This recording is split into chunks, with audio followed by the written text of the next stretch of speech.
हाँ जी, तो जय हिंद दोस्तों, सत श्री अकाल, नमस्ते। क्या हाल चाल। आज है फ्राइडे 6 मई, सुबह के बज रहे हैं 9। फाइनली आज वीडियो बना ली जाए। बहुत दिन हो गए, अभी बस सोकर ही उठाऊँ 10 मिनट पहले। सोचा सबसे पहले वीडियो बना करके निपटाते हैं, उसके बाद पता नहीं आज भी टाइम मिले या ना मिले।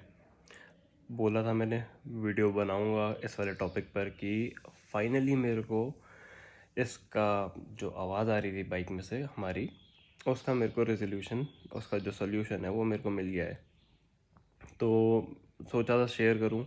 अभी तक मैं काफ़ी टाइम हो गया उसको टेस्ट कर रहा था, 1 महीना हो चुका है टेस्ट करते वक्त, टेस्ट करते हुए। और अभी तक मेरे को वो दोबारा से वो आवाज़ दोबारा मेरे को सुनने को नहीं मिली है। तो आई गेस वो परमानेंटली सॉल्व हो गई है, और अगर नहीं हुई होगी तो मैं एक और वीडियो बनाऊंगा फिर बाद में उसके ऊपर। बट फ़िलहाल के लिए तो मेरे को वो आवाज़ नहीं आ रही। तो बिना देर किए बाइक पे चलते हैं बाहर, और उसमें मैं आपको दिखाता हूँ कि आप किस तरीके से चेक कर सकते हो आपकी बाइक में अगर सेम दिक्कत है तो इस बाइक में मेजरली क्या क्या प्रॉब्लम्स आ रही हैं वो भी मैं आपको बता देता हूँ, ताकि आप जब अपनी बाइक लो तो उसको लेने से पहले चेक कर सको प्रॉपरली। आंखें मेरी पूरी चढ़ी हुई हैं, नींद में हूँ मैं बहुत गंदे वाला। गला वापस से एक बार आज फिर से ख़राब है, so just bear with me. तो अभी बाहर चलते हैं, ठीक है। अच्छा, बाइक अभी पूरी गंदी पड़ी है, मैं पहले बाइक की हालत दिखा देता हूँ। तो मैं पहले अभी उसको साफ़ करता हूँ, धोने के बाद फिर उसके बाद फिर उसकी वीडियो बनाते हैं, ठीक है। बाहर चलते हैं। जैसे कि आप देख सकते हो इसकी हालत फ़िलहाल कितनी गंदी हो रखी है। अभी कुछ दिन पहले, ज़्यादा टाइम नहीं हुआ, 4-5 दिन पहले मालदेवता गया था मैं। आंधी चल पड़ी वहाँ, बाइक इतनी ज़्यादा गंदी हो गई कि मैंने ऐसी ला के खड़ी कर दी। मैंने कहा कौन साफ़ करे उसको। तो सोचा था छुट्टी वाले दिन साफ़ करूँगा, आज फाइनली टाइम मिला है तो आज इसको साफ़ करते हैं। साफ़ करके फिर उसके बाद वीडियो अपनी जिस मेन टॉपिक पे है उस पर शुरू करते हैं। इसको साफ़ कुछ इस तरीके से करता हूँ मैं कि इसमें मैं सिर्फ डालता हूँ पानी। इसमें पीपीएफ तो हो ही रखी है, तो मैं पानी डालता हूँ, और पानी डालने के बाद ये माइक्रोफाइबर क्लॉथ जो है इससे बस वाइप आउट कर देता हूँ। That's it. चमक के एकदम मस्त चकाचक साफ़ हो जाती है। देखो अभी यहाँ पर देखो कितनी मिट्टी दिख रही है, ठीक है, पानी पड़ा हुआ है।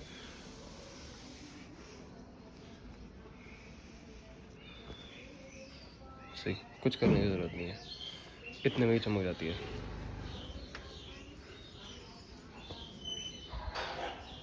देखो, और जब सूख जाएगी तो ये पानी के निशान हट जाएंगे, उसके बाद एकदम मस्त दिखेगी। तो इसको पहले मैं पूरा साफ़ कर लेता हूँ। बहुत मेहनत लगती है बाइक साफ़ करने में, तो इसको साफ़ कर लेते हैं, उसके बाद आगे कंटिन्यू करते हैं।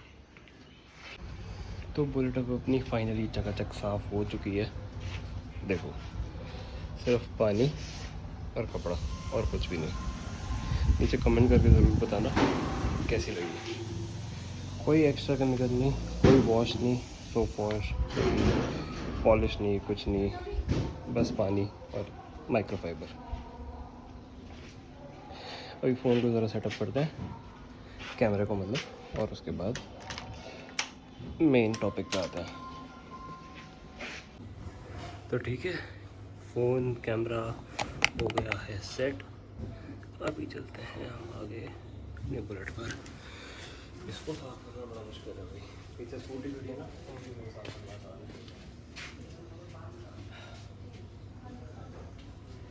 इसको साफ कर दिया, इसको साफ करते हैं। तो देखो जी, सबसे पहले क्या करना है, आपने बाइक को उतार लेना है स्टैंड से। बेइज्जती करा रही है, ठीक है जी। बुलेट को उतार दिया स्टैंड से। उतारने के बाद आपको बस ऐसे ही पैरों पर रखना है इसको, और उसके बाद इस पर ना सेंटर में जोर डालना है और थोड़ा जम करके देखना है, ठीक है। या फिर आप इसको उतर करके ऐसे धक्का मार के देख सकते हैं नीचे। अगर यहाँ सेंटर में जोर डालने पर अगर ये आवाज़ करती है ची ची ची ची वाली, तो फिर आपकी वो स्विंग आर्म की दिक्कत है। तो आपको जाना है सर्विस सेंटर पर, और आपको जा करके कहना है कि स्विंग आर्म में आवाज़ आ रही है, स्विंग आर्म, ओके, उसमें आवाज़ आ रही है, आपको जा करके ये बताना है। अगर इसमें आवाज़ नहीं आती है, बहुत अच्छी बात है। दूसरा दूसरी चीज़ क्या है जो आपको चेक करनी है, आपको बाइक को हल्का हल्का ऐसे पैरों को आगे पीछे कर करके देखना है और आवाज़ सुननी है। अगर ऐसे आगे पीछे करने पे आवाज़ आती है, अब थोड़ा सा ज़्यादा लंबा पीछे कर सकते हो तो मतलब मेनली पीछे करने पे ही आवाज़ आती है। अगर इसमें आवाज़ आती है तो क्लियर है कि आपकी जो ब्रेक का जो कैलिपर होता है उसमें से आवाज़ आ रही है वो, ठीक है। उसकी अलाइनमेंट जो है वो प्रॉपरली नहीं हो रखी है और उसी में से आवाज़ आ रही है। तीसरी चीज़, आपको इसको लगाना है डबल स्टैंड पे, ठीक है। डबल स्टैंड करने के बाद आपको कर लेना है स्टार्ट।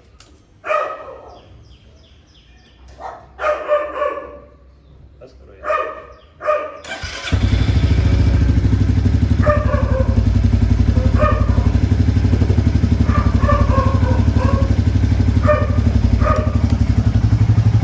डबल स्टैंड पे लगाने के बाद आपको जाना है और इसको डालना है पहले गियर में,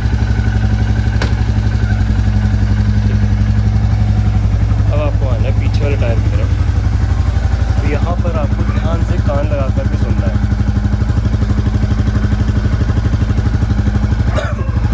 जो मेन प्रॉब्लम है, देखो इसमें अब इस चीज़ में क्या हो सकता है, क्योंकि स्पीड अच्छी है टायर की तो चेन से भी आवाज़ आ सकती है और ब्रेक से भी आवाज़ आ सकती है, ठीक है। चेन से आवाज़ आ रही है अगर तो बहुत ईजी चीज़ है, चेन को एडजस्ट करके ज़्यादा या तो ढीली होगी तो टाइट करना पड़ेगा, टाइट होगी तो ढीला करना पड़ेगा।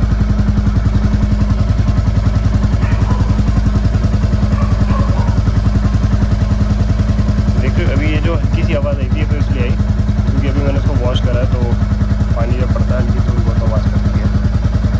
अब वो देखो आवाज़ बंद हो गई है, ठीक है। तो ये चीज़ होती है, अगर इसमें आवाज़ आती है तो फिर दिक्कत ये है आपकी कि या तो चेन से आवाज़ आ रही है या ब्रेक के कैलिपर से आवाज़ आ रही है। चेन से आ रही है तो बता दिया, बहुत आसान है। अगर ब्रेक के कैलिपर से आ रही है आवाज़ तो उसका सल्यूशन क्या है ना कि आपको जाना है सर्विस सेंटर पे और उनको जा कर के कहना है कि भाई ऐसे ऐसे दिक्कत है। वो लोग क्या करेंगे, वो लोग इसको अपने हिसाब से कैलिपर को खोलेंगे। खोलने के बाद इसको डिस्क पैड होते हैं हमारे बुलेट के, बाइक के, इसको क्लीन करेंगे और एडजस्ट कर देंगे अपने हिसाब से। उसमें क्या होगा, क्लीन करने के बाद, एडजस्ट करने के बाद कुछ 3-4 दिन या 1 हफ्ते के लिए वो आवाज़ चली जाएगी, उसके बाद वो वापस आ जाएगी और भी ज़्यादा जोर जाएगी, धीरे धीरे धीरे धीरे बढ़नी शुरू हो जाएगी। तो उसमें आपको उनकी बात नहीं माननी है। आपको सर्विस सेंटर पे जाकर के इतना बोलना है कि यार बहुत शोर मचा रहा है, क्या करें कुत्तों का। तो आपको वहाँ जा कर के बोलना है कि आपको अपनी बाइक की JI करवानी है, JI, ठीक है। JI का मतलब क्या होता है, इसका मतलब होता है जॉइंट इंस्पेक्शन। तो जॉइंट इंस्पेक्शन में क्या होगा, आपकी बाइक को 24 से 48 घंटों के लिए रखा जाएगा अपने पास वहाँ सर्विस सेंटर पर। सर्विस सेंटर पर रखने के बाद उसका ये लोग टेस्ट ड्राइव लेंगे अपने तरीके से प्रॉपर, ठीक है, चला करके देखेंगे। 24 से 48 घंटे क्यों लगते हैं वो मैं आपको बता रहा हूँ, इसलिए लगते हैं, वो चला करके देखेंगे, टेस्ट ड्राइव लेंगे अपने हिसाब से। तो इसमें आपको उनको ये भी बताना है कि आवाज़ किस तरीके से आती है। आपको ना इसको सड़क पर उतारना है। सड़क पर उतारने के बाद आपको इनिशियली, अरे चुप हो जाओ यार, इनिशियली काफ़ी तेज़ स्पीड में चलाना है, यानी कि आपको तीसरे गियर तक लेकर आना है बाइक को और 40 से 50 की स्पीड पर ले आना है। 50 would be enough, 50 would be enough, okay. After that आपको फिर हल्के हल्के, मतलब बहुत स्लोली आपको बाइक की स्पीड कम करनी है। स्पीड कम करके तीसरे गियर में ही आपको 20 से 30 की स्पीड पर बाइक को लेकर आना है और फिर उसको कांस्टेंट चलाना है उसी स्पीड पर। तो ये जो आवाज़ है ना, ये सबसे ज़्यादा तेज़, सबसे तेज़ 20 से 30 की स्पीड भी आएगी तीसरे गियर में, लेकिन तब जब आप इसको तेज़ स्पीड से कम करोगे। हाँ जी, अपने दोस्तों को समझाओ ज़रा शांति रखें, शांति बनाए रखें, ठीक है। तो ये चीज़ आपको उन्हें बतानी है, पहले आप खुद अपना टेस्ट करो, ठीक है, एक्सपीरियंस करो। अगर ये चीज़ जो कि मेरे केस में ऐसा ही था, अगर आपके केस में भी यही रहता है तो आपको ये चीज़ उनको सेम बतानी है। बताने के बाद आपको उनको बोलना है कि इसकी JI करवानी है, यानी कि जॉइंट इंस्पेक्शन करवाना है। जॉइंट इंस्पेक्शन में क्या होगा, वो आपकी बाइक रख लेंगे अपने पास 24 से 48 घंटे के लिए, इसको चला करके देखेंगे उसी तरीके से, ठीक है। 2 बंदे बैठेंगे, एक चलाएगा और एक पीछे बैठेगा फ़ोन पकड़ के। तो जैसे ही वो उसकी आवाज़ आएगी उन लोगों को, वो उसकी रिकॉर्डिंग करेंगे। एक सिंगल वीडियो के अंदर ही उसकी आवाज़ की रिकॉर्डिंग हो जाएगी। बाइक को फिर कैमरा घुमा करके बाइक का चेसिस नंबर, इंजन नंबर, सब कुछ उसमें कैप्चर कर लेंगे। कैप्चर करने के बाद फिर वो वीडियो जो चेन्नई में इनका प्लांट है यानी कि रॉयल एनफील्ड का जो मैन्युफैक्चरिंग प्लांट है चेन्नई में, जहाँ पर ये बाइकें बनती हैं, वहाँ पर उस वीडियो को भेजा जाएगा, क्योंकि वो लोग एक्सपर्ट हैं, उन्होंने ही बनाई है, ये नया मॉडल है। तो इसमें ये वाली दिक्कत आ रही है, कई सारे मॉडल में ये वाली दिक्कत आ रही है कि इसका जो कैलिबर है पीछे वाला स्पेशली, वो कैलिब्रेटेड नहीं है टायर के साथ। तो उसमें ये लोग क्या करेंगे, फिर जब ये उनको भेजेंगे तो जिन्होंने ये बाइक बनाई है, ठीक है, वो इंजीनियर अपने हिसाब से सजेस्ट करेगा। फिर इनकी वीडियो कॉन्फ्रेंसिंग चालू होगी, आपके यहाँ के रॉयल एनफील्ड के मैकेनिक्स की और उस इंजीनियर की वीडियो कॉन्फ्रेंसिंग चालू होगी, और फिर वो वीडियो कॉन्फ्रेंसिंग पे समझाएगा कि इसको कैसे कैलिब्रेट करना है। कैलिब्रेट करने के बाद उसमें क्या करेंगे, प्रोसीजर से ऑलमोस्ट वही होगा कि पैड क्लीन होंगे और कैलिबर की कैलिब्रेशन होगी, ठीक है, टायर के हिसाब से सब कुछ वही सेम प्रोसीजर होगा, लेकिन इंजीनियर के अकॉर्डिंग होगा जिसने बाइक ये बनाई है, ठीक है, जिन्होंने वहाँ पर बनाई है चेन्नई में तो उनके हिसाब से होगा। उसके बाद मोस्ट प्रोबेबली आपकी ये प्रॉब्लम सॉल्व हो जाएगी। मेरी हो गई है, आपकी भी हो जाएगी। तो आपको यही करना है, ठीक है, आपको बिल्कुल भी शर्माना नहीं है। अब देखो 24 से 48 घंटे तक का टाइम लगेगा। एक इंसान ने, एक बंदे ने मेरी वीडियो पे, पुरानी वीडियो पे कमेंट करके बताया था कि उसके साथ इन लोगों ने क्या किया, रॉयल एनफील्ड वालों ने उसकी बाइक रख ली अपने पास। जब उसने डिलीवरी ली थी, डिलीवरी लेने के 1 हफ्ते के अंदर अंदर उसने अपनी बाइक वहाँ पर दी होगी इसी प्रॉब्लम की वजह से, और उन लोगों ने उसकी बाइक रख ली। आज मेरे ख्याल से, अब पता नहीं उसने ली वापस जा कर के बाइक या नहीं। मैंने उसको तो सजेस्ट करा था कि वापस जा कर के ले ले, क्योंकि ये बहुत अनएथिकल था जो उन लोगों ने किया। उसकी बाइक रख ली, और रखने के बाद 4-5 कुछ महीने हो चुके थे, वो अपना खुद चला रहे हैं उसकी बाइक को, रगड़ रहे हैं बिल्कुल तबीयत से। 2000 किलोमीटर की टेस्टिंग कर चुके हैं इसकी बाइक पर। 2000 किलोमीटर, मतलब कोई सेंस ही नहीं बनता इस बात का। Hardly max to max 20 kilometre की टेस्टिंग कर सकते हैं ये लोग, उसके ऊपर की अलाउड नहीं होती, ठीक है, आप अलाउ कर भी नहीं सकते। दूसरा, 2 दिन से ज़्यादा आप इनको बाइक रखने के लिए अलाउ नहीं कर सकते हो। अगर ये कहते हैं कि भाई हम 3 दिन रखेंगे, तो एक बारी को चलो वो भी एक्सेप्टेबल है। 4 दिन बोले, 5 दिन बोले, 1 हफ्ता बोले, नहीं भाई, 2 दिन दो उनको, मैक्सिमम 3 दिन दो उनको, बोलो काम करके दो और वापस लेकर आओ। वो क्या करते हैं ना पता नहीं ठीक करेंगे या नहीं करेंगे, कर भी देंगे तो भी नहीं पता, नहीं भी करेंगे तो भी उनकी मर्ज़ी है। वो तो रगड़ देंगे तबीयत से, नई नई बाइक है, इसका इंजन पूरा खोल देंगे, एवरेज नहीं आएगी बाद में, इंजन बैठा हुआ मिलेगा आपको, मतलब रगड़ देंगे तबीयत से, समझ रहे हो ना बात को। तो आपको अपने ही हाथ में रखनी है अपनी बाइक, किसी और के हाथ में नहीं देनी है। स्पेशली ये तो मतलब बिल्कुल स्कैम है, एक तरीके का स्कैम है बहुत बड़ा। तो ऐसी चीज़ों से बचें और अपना खुद थोड़ा मतलब सतर्क रहें इन सब चीज़ों को लेकर के। तो आपको बस यही बोलना है, वहाँ जा कर के JI करवानी है। JI करवाने के बाद, यानी कि जॉइंट इंस्पेक्शन करवाने के बाद, आपका इशू बिल्कुल रिजॉल्व हो जाएगा। दूसरी चीज़ मैं एक और बताता हूँ, इस वाले मॉडल में, क्लासिक रीबॉर्न में क्या दिक्कत आ रही है एक और।